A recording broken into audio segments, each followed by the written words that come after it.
It's late. The world outside your window has gone quiet. It's that time of night when every creak of your house sounds amplified. Every shadow seems to stretch a little longer.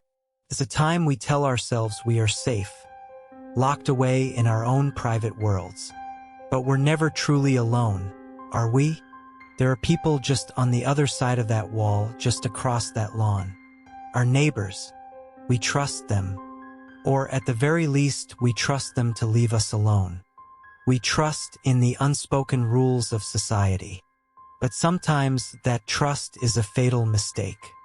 Sometimes our gut, our primal instinct, tells us something is deeply wrong with the person next door. Tonight, we're not just sharing scary stories. We are sharing warnings.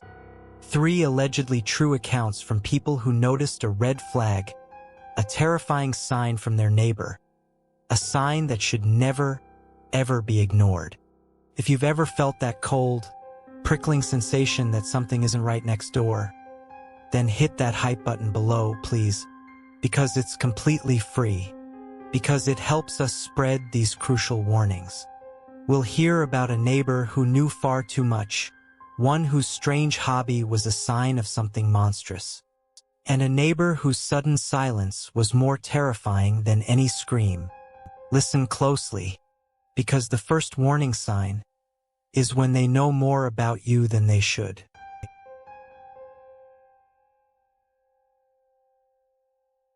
My name is Maya, and this happened when I moved into my first solo apartment. I was so proud. It was a nice, modern building in a safe part of the city. I spent weeks decorating, making it my own personal sanctuary. My next-door neighbor, in the apartment to my left, was an older man named Mr. Abernathy.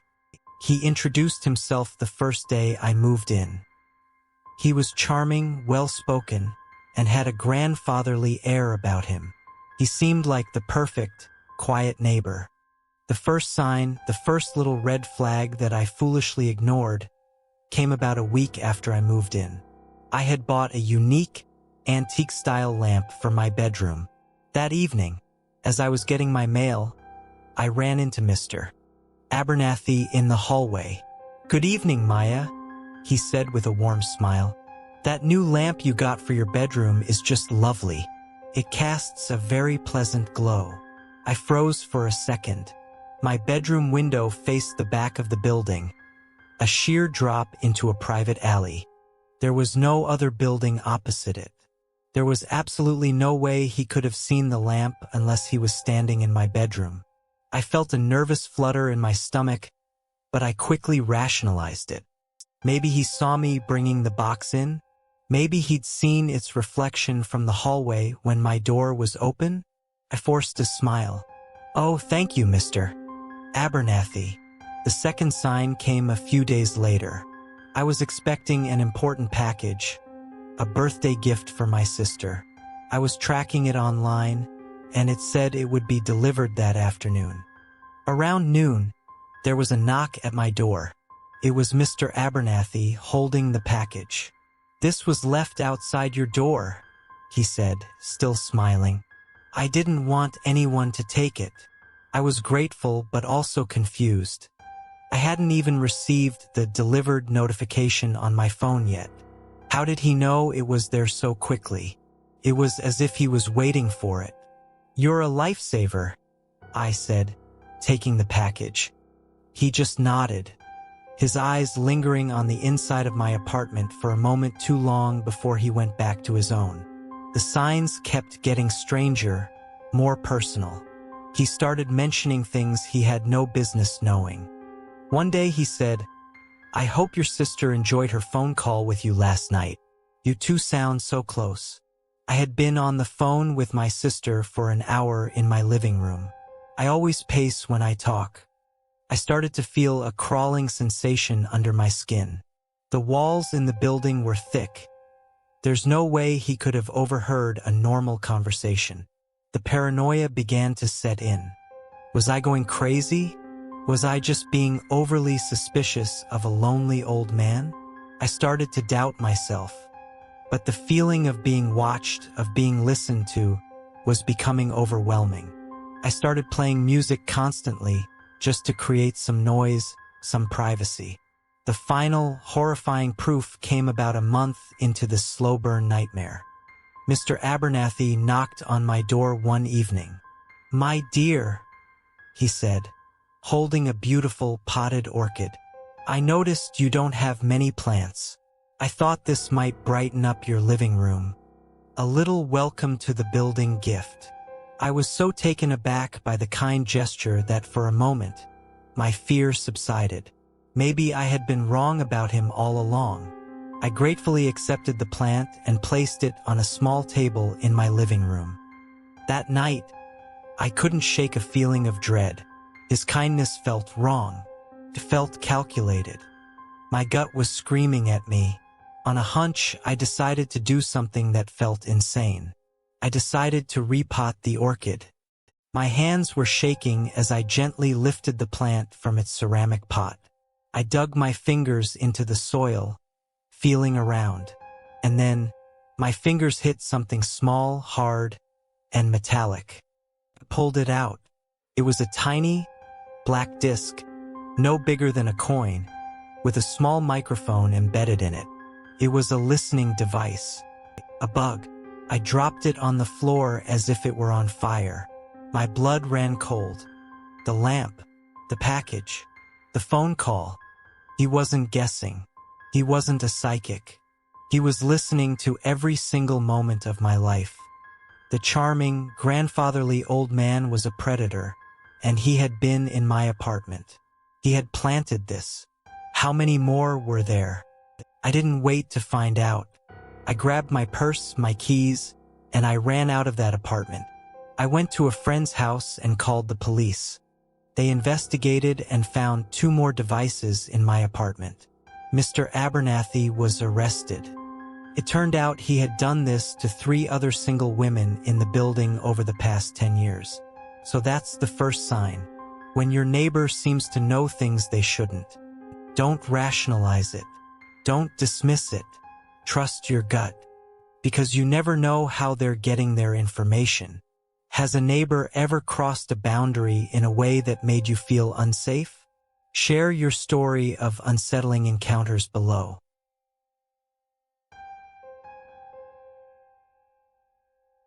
This next story comes from a couple, Tom and Jessica, who moved into what they thought was their dream home in a quiet, wooded area on the outskirts of Austin. They loved the peace, the privacy, and the nature. Their only neighbor was a man who lived in a slightly rundown house about 100 yards away, separated by a thick patch of trees. They rarely saw him, and when they did, he would just stare blankly before going back inside. He was a recluse, and they were happy to leave him be. The first sign that something was wrong was the sound. Every few nights, a strange noise would start up from the neighbor's property. It was a low, constant, buzzing sound like a power tool, but it was often accompanied by a high-pitched, almost silent whining, a frequency that made their dog whine and their own teeth ache. It would go on for hours, always between midnight and 4 a.m. They assumed he was just a woodworker or an inventor with a strange schedule. Then they started finding the animals. It began with birds. Every morning, Tom would find 1 or 2 perfectly preserved dead birds lying on their front lawn. They weren't mangled or attacked. They just looked like they had fallen out of the sky. He would dispose of them, unnerved, but figuring it was a strange natural occurrence. But it didn't stop with birds. A week later, it was squirrels. 3 of them, laid out in a neat, straight line by their mailbox. Then it was a raccoon placed in the center of their driveway. Each animal was perfectly intact, with no visible cause of death. It was as if they had just stopped living. Tom and Jessica were now seriously creeped out. This wasn't natural. Someone was doing this. Someone was leaving them these morbid, silent gifts. Their minds immediately went to their strange, reclusive neighbor and the bizarre sounds from his garage. They called the sheriff's department, but there wasn't much they could do. Without proof, it was just a strange story about dead animals. The deputy suggested it was probably a fox leaving its prey. But Tom and Jessica knew better. A fox doesn't arrange squirrels in a perfect line. They decided to take matters into their own hands. They bought a high-end security camera with night vision and mounted it on a tree, aimed at the stretch of their property that bordered their neighbors. They were determined to find out what was happening in the dead of night. The first few nights, the camera captured nothing but swaying trees and the occasional deer. They were starting to think maybe they were crazy. Then, on the fourth night, they caught him. They woke up and checked the footage from the night before. Around 3 a.m., a light turned on in their neighbor's garage. The man emerged. He was carrying a strange, complex-looking device. It was a metal pole with a large, satellite dish-like contraption on the end, covered in wires and antennae. He walked to the edge of his property, aimed the device towards the sky, and turned it on. On the camera's audio, they heard it. That same high-pitched, silent whine they had been hearing for months. He stood there for almost an hour, slowly sweeping the device across the night sky, like he was searching for something. Then, a small object fell from the sky and landed silently in the grass. It was a bat. The man walked over, picked up the dead bat, examined it with a look of satisfaction, and then walked calmly over to their property and placed it on their doorstep. He then went back to his garage and the light went out. Tom and Jessica stared at the screen in horrified silence. He wasn't a simple weirdo. He wasn't a prankster. He was something else entirely. He was using some kind of strange, advanced technology to kill things, to pull them right out of the sky. And he was using their yard as his personal collection plate. The most terrifying part was the end of the footage. Just before he went back inside, the man turned his head and stared directly at the tree where the camera was hidden. He couldn't have known it was there, but he smiled, a wide, knowing grin, before disappearing back into his garage. That's the second sign. A neighbor with a bizarre, unsettling obsession. A hobby that seems to defy logic and bleed onto your property. Don't ignore it, because you have no idea how deep their obsession goes, or when they might decide to move on from collecting animals to collecting something else. What is the strangest or most unsettling hobby you've ever seen a neighbor have? Let us know in the comments.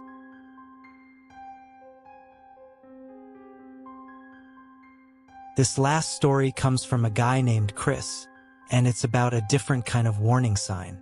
It's not about what you see or what you hear. It's about what you stop hearing. Chris lived in a duplex, a two-family house, and he had the ground floor apartment. The apartment above him was occupied by a young couple, and they fought all the time. Their arguing was the constant, unwanted soundtrack to his life. The walls were thin, and he could hear everything. The husband's low, angry shouts, the wife's high, pleading cries, the sound of things being thrown, of doors being slammed. It was a toxic, volatile relationship, and Chris hated being an unwilling audience to it. But after a year, he had grown used to it. It was, in a twisted way, his normal. One Friday night, they had the worst fight he had ever heard. Started around midnight. The shouting was louder, more vicious than usual. He could hear the husband yelling things he couldn't repeat. He heard the wife sobbing uncontrollably. Then he heard a loud crash, like a piece of heavy furniture being overturned. It was followed by a single, sharp, terrified scream from the wife. A scream that was cut off abruptly. And then, silence. Absolute, profound, deafening silence. That was the sign. For the first time in over a year, his upstairs apartment was completely quiet. Chris lay in bed, his ears straining, waiting for the argument to start again. But it never did. The silence stretched on. It was more terrifying than any fight he had ever heard. It was a heavy, unnatural quiet, a silence that felt like it was full of unspoken horror. The next day, the silence continued. No TV, no music, no footsteps, no arguing. Nothing. That afternoon, Chris saw the husband leave the apartment. He was carrying 2 large, heavy-duty black trash bags. They looked incredibly heavy. He struggled as he carried them to the dumpster at the end of the driveway. Chris thought it was odd, but tried to convince himself that the wife had finally left him, and he was throwing out her things. But he never saw her leave, and the silence from the apartment continued for the rest of the weekend. On Sunday night, a faint, strange smell began to seep through his ceiling vents. A coppery, slightly sweet, and deeply unpleasant smell. Chris couldn't take it anymore. The silence, the heavy trash bags, the smell, the memory of that final, cut-off scream. His gut was screaming at him that something terrible had happened. He knew he could be wrong. He knew he could be getting involved in something that was none of his business. But he also knew he would never forgive himself if he did nothing. He called the police and requested an anonymous wellness check. He told them about the fighting, the scream, and the sudden, unnatural silence. He watched from his window as the police cruiser pulled up. He watched the 2 officers knock on his neighbor's door. No answer. They knocked again, louder this time. Still nothing. After speaking into their radios, they made the decision to force the door open. Chris held his breath as the first officer kicked the door in and entered the apartment. He saw the officer stop dead in the doorway. He saw him put a hand over his mouth and then quickly turn and say something to his partner. The second officer went in, and his reaction was the same. Chris didn't need to see what was inside. The look of pure, unadulterated horror on those 2 police officers' faces told him everything he needed to know. The silence he had been hearing for 2 days wasn't the sound of peace. It was the sound of a murder's aftermath. The third sign is often the most overlooked. It's when a pattern of noise and chaos is suddenly replaced by a profound and unnatural quiet. It can be the most terrifying warning sign of all. Trust it.